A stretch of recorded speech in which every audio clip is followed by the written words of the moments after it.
The old fisherman. Our house was across the street from the entrance of a famous hospital in the city. We lived downstairs and rented the upstairs rooms to outpatients at the clinic. As I was fixing supper one summer evening, there was a knock at the door. I opened it to see a truly awful-looking man. He is hardly taller than my 8-year-old, I thought as I stared at the stooped, shriveled body. But the appalling thing was his face, lopsided from swelling, red and raw. Yet his voice was pleasant as he said, "Good evening. I have come to see if you have a room for just one night. I came for treatment from the Eastern Shore this morning, and there is no bus till the morning."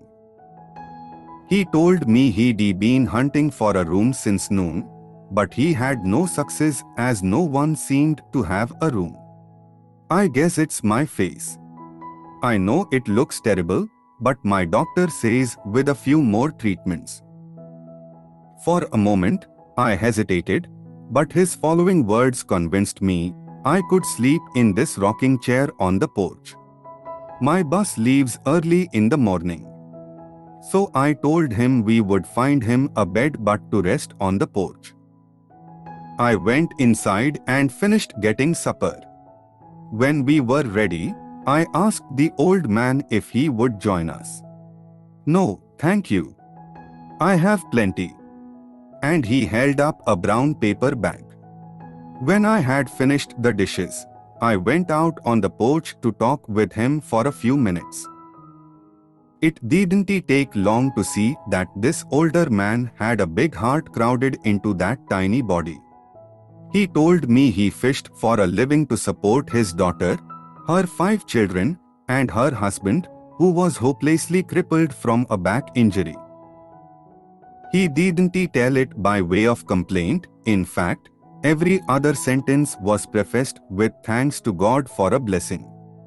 He was grateful that no pain accompanied his disease, which was a form of skin cancer. He thanked God for giving him the strength to keep going. At bedtime, we put a camp cot in the children's room for him.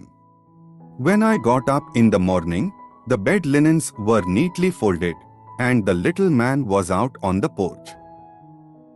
He refused breakfast, but just before he left for his bus, haltingly, as if asking a great favor, he said, "Could I please come back and stay the next time I have a treatment?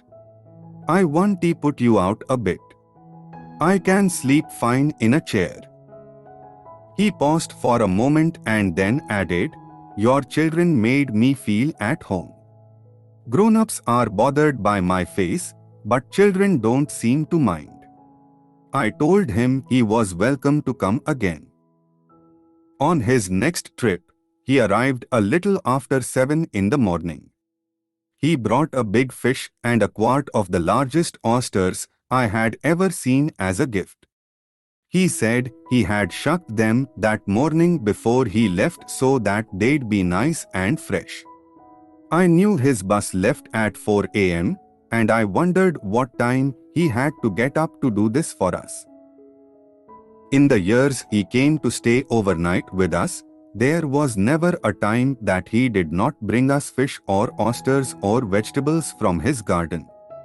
Other times we received packages in the mail, always by special delivery, fish and oysters packed in a box of fresh young spinach or kale, every leaf carefully washed. Knowing that he must walk 3 miles to mail these, and knowing how little money he had made the gifts more precious. When I received these little remembrances, I often thought of a comment our next-door neighbor made after he left that first morning. "Did you keep that awful-looking man last night?" I turned him away. You can lose rumors by putting up such people. Maybe we did lose rumors once or twice. But oh, if only they could have known him, perhaps their illnesses would have been easier to bear. I know our family will always be grateful to have known him, from him, we learned to accept the bad without complaint and the good with gratitude. Recently, I was visiting a friend who has a greenhouse. As she showed me her flowers, we came to the most beautiful one of all, a golden chrysanthemum bursting with blooms. But to my great surprise, it was growing in an old, dented, rusty bucket. I thought to myself, if this were my plant, I'd put it in the loveliest container I had. My friend changed my mind. I ran short of pots, she explained, and knowing how beautiful this one would be, I thought it wouldn't mind starting in this old pail. So it's just for a little while till I can put it out in the garden. She must have wondered why I laughed so delightedly.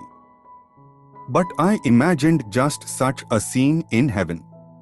Here is a wonderful one, God might have said when he came to the soul of the sweet old fisherman. He won't mind starting in this small body.